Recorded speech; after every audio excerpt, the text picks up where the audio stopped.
ஒரு நாட்டின் அரசன் எப்போதும் தன் நாட்டின் பாதுகாப்பு மற்றும் மக்களின் குறைகளை தீர்த்து வைப்பதில் தனக்கு கிடைக்கும் நேரம் முழுவதையும் செலவிட்டான்.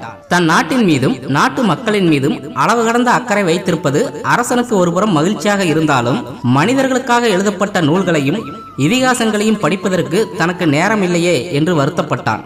மறுநாள் அரசவையில் அரசன் அமைதியாக இருப்பதை பார்த்த அமைச்சர்கள், ஏன் மன்னருக்கு என்னாயிற்று என்று ஒருவரை ஒருவர் கேட்டுக்கொண்டனர். வெகு நேரம் கழித்து மன்னர் பேசினார்.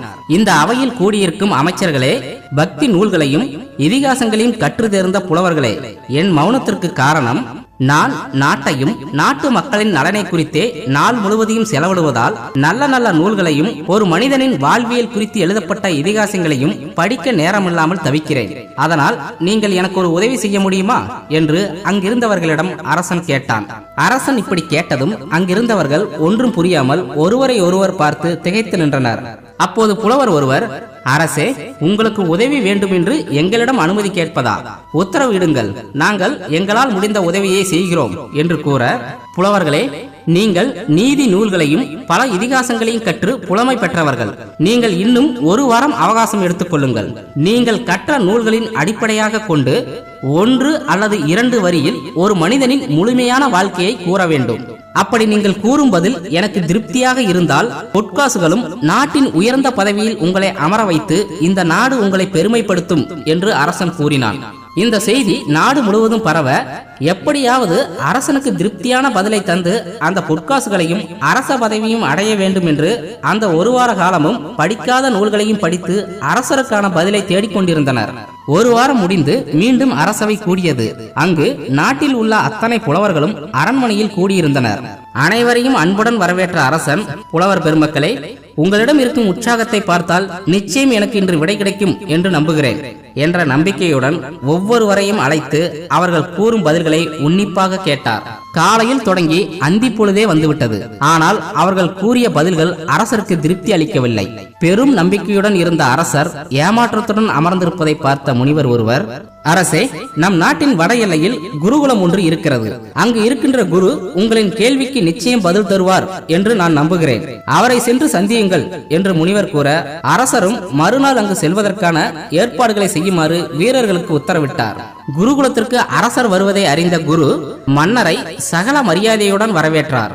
அரசரும் குருவின் காலில் விழுந்து வணங்கிய பின் தான் எதற்காக தங்களிடம் வந்துள்ளேன் என்பதை விவரமாக கூறினார். அரசர் கூறுவதை பொறுமையாக கேட்டுக்கொண்டிருந்த குரு, கொஞ்சம் பொறுங்கள் அரசே, இதோ வந்து விடுகிறேன் என்று தன் குடிசைக்குள் சென்றவர் ஒரு வெள்ளி மோதிரத்தை எடுத்து வந்து அரசரிடம் கொடுத்தார். அரசே, இது என் ஆசான் எனக்கு அன்பளிப்பாக கொடுத்தது. இந்த மோதிரத்தின் கீழ்ப்பகுதியில் 2 நிறங்களில் தகடுகள் இருக்கும். உன் வாழ்க்கையில் இக்கட்டான சூழ்நிலையில் எந்த முடிவும் எடுக்க முடியாமல் தற்கொலை செய்யும் அளவிற்கு உன் நிலைமை மிகவும் ஆபத்தான நிலையில் இருக்கும் போது பச்சை நிற தகடை எடுத்து அதில் உள்ள மந்திரத்தை படி என்றும், உன் வாழ்க்கையில் எல்லா செல்வங்களும் கிடைக்கப் பெற்று இதற்கு மேல் ஒரு மனிதனுக்கு என்ன வேண்டும் என்று உன் மனம் எப்போது கூறுகிறதோ அப்போது மஞ்சள் நிற தகடை எடுத்து அதில் உள்ள மந்திரத்தை படி, உன் வாழ்க்கையின் முழுமையான தத்துவத்தை புரிந்து கொள்வாய் என்று கூறி என்னுடைய ஆசான் எனக்கு இந்த மோதிரத்தை தந்தார். ஆனால் இதுவரை என் வாழ்வில் அந்த மந்திரங்களை படிக்க வேண்டிய சந்தர்ப்பம் எனக்கு ஏற்படவில்லை. இந்த மோதிரத்தை இப்போது நீங்கள் அணிந்து கொள்ளுங்கள். நான் கூறிய 2 சந்தர்ப்பங்கள் உங்களுக்கு எப்போது ஏற்படுகிறதோ அப்போது அதில் இருக்கும் மந்திரத்தை படித்து பாருங்கள். நிச்சயம் உங்கள் வாழ்வின் முழுமையான அர்த்தம் புரியும் என்று அரசருக்கு ஆசிகளை வழங்கி அரசரை வழியனுப்பி வைத்தார். இதில் அப்படி என்ன மந்திரம் எழுதப்பட்டிருக்கும் என்று அந்த மோதிரத்தை பார்த்து கொண்டே இருந்த அரசருக்கு அதை பிரித்து படிக்க வேண்டும் என்ற எண்ணம் தோன்றியது. ஆனால் குரு அந்த 2 சூழ்நிலையின் போது மட்டுமே படிக்க வேண்டும் என்று கூறியது நினைவுக்கு வர அந்த எண்ணத்தை மாற்றிக்கொண்டார். இப்படியே பல வருடங்கள் கழிந்தது. ஒரு நாள் பக்கத்து நாட்டு அரசன் யுத்தம் செய்ய கடிதம் அனுப்பியிருந்தான். அதை பார்த்த அரசர் தன் நாட்டு படைகளை திரட்டி நாட்டின் எல்லையில் போர் புரிந்தான். ஆனால் அரசனின் படைகளை விட பக்கத்து நாட்டு அரசனின் படைகள் பெரியதாக இருந்ததால் அரசன் போரில் தோற்று அருகில் இருந்த காட்டிற்குள் சென்று மறைந்து கொண்டான். வெற்றி பெற்ற அரசன் படை வீரர்களை அழைத்து, வீரர்களே, இந்த நாட்டில் இருக்கும் செல்வங்களையும் பெண்களையும் சிறைபிடித்து நம் நாட்டிற்கு அழைத்து வாருங்கள். இந்த நாட்டு படை வீரர்களை இங்கிருக்கும் சிறைகளில் அடைத்து அவர்களுக்கு உண்ண உணவும் அருந்த நீரும் கொடுக்காமல் சித்திரவதை செய்யுங்கள் என்று உத்தரவிட்டான். தன் கண்முன்னே தன் நாட்டு பெண்களும் குழந்தைகளும் சிறை கைதிகளாக அழைத்து செல்வதை மறைந்திருந்து பார்த்த அரசனுக்கு கண்ணில் இரத்த கண்ணீர் வடிந்தது. என் நாட்டு மக்களையும் குழந்தைகளையும் காப்பாற்ற முடியாத நான் உயிருடன் இருந்து எதை சாதிக்கப் போகிறேன்? பிணத்திற்கு சமமான உயிர் என் உடலில் இருப்பதை விட தற்கொலை செய்து கொள்வதே மேல் என்று தன் உடைவாளை உருவினான். அப்போது அவன் கையில் அணிந்திருந்த மோதிரம் ஆடையில் சிக்கி வர மறுத்தது. அப்போதுதான் அந்த குரு கூறிய வார்த்தைகள் நினைவுக்கு வர அந்த மோதிரத்தை எடுத்து அதிலிருந்த பச்சை நிற தகடை எடுத்து படித்து பார்த்தான். இது காலம், இது இப்படியே இருக்காது, நிச்சயம் நாளை மாறும் என்று எழுதியிருந்தது. அதை படித்ததும் ஏதோ ஒரு சக்தி தனக்குள் ஏற்படுவதை போல் உணர்ந்தான். பிறகு போரின் போது தன்னை போன்றே தப்பித்த வீரர்களை ஒன்று சேர்த்தான். அவர்களை வைத்துக் கொண்டு தனக்கு உறுதுணையாக உதவ நினைத்த மற்றொரு பக்கத்து நாட்டு அரசனின் படைகளை அழைத்துக் கொண்டு மீண்டும் போருக்கு கிளம்பினான். இந்த முறை தன் முழு பலத்துடன் படைகளை உற்சாகப்படுத்தி எதிரி நாட்டுடன் போரிட்டான். எதிரி நாட்டு படைகளை சிதறடித்து வெற்றி வாகை சூடினான். தன் நாட்டு பெண்களையும் குழந்தைகளையும் அழைத்துக் கொண்டு தன் நாட்டிற்கு வந்த அரசன் அடுத்து வந்த ஒரு வார காலத்தையும் திருவிழாவாக கொண்டாடினான்.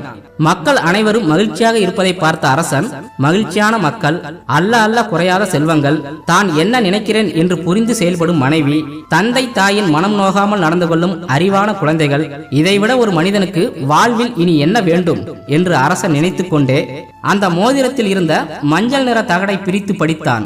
படித்ததும் அதுவரை அவன் முகத்தில் இருந்த சிரிப்பு காணாமல் போனது. இது காலம், இது இப்படியே இருக்காது, நிச்சயம் நாளை மாறும் என்ற அந்த வாசகத்தை திரும்ப திரும்ப படித்தவன் சிறிது நேரம் கழித்து சத்தமாக சிரிக்கத் தொடங்கினான். ஒரு மனிதனின் முழுமையான வாழ்க்கையை இந்த வாசகம் எனக்கு கற்று தந்து விட்டது என்று ஆனந்தத்தில் கடவுளை பார்த்து கண்ணீர் விட்டு அழுதான். இங்கு நம் வாழ்க்கையும் இப்படித்தான். சின்ன சின்ன கஷ்டங்கள், சின்ன சின்ன தோல்விகள் வாழ்க்கையில் ஏற்படுவது இயல்புதான். அந்த ஒரு நொடி யோசிக்காமல் நீங்கள் எடுக்கும் தற்கொலை எனும் தவறான முடிவு உங்களை மட்டுமல்ல, உங்களை சார்ந்தவர்களையும் நடைபெணமாய் மாற்றிவிடும். உங்களுக்கு ஏற்படும் துன்பங்கள், துரோகங்கள், தோல்விகள், இழப்புகள் என்று எல்லாவற்றையும் காலத்திடம் ஒப்படைத்து விடுங்கள். ஏனென்றால் காலத்திடம் மட்டும்தான் உங்களுக்கு ஏற்படும் காயங்களுக்கான மருந்து இருக்கிறது.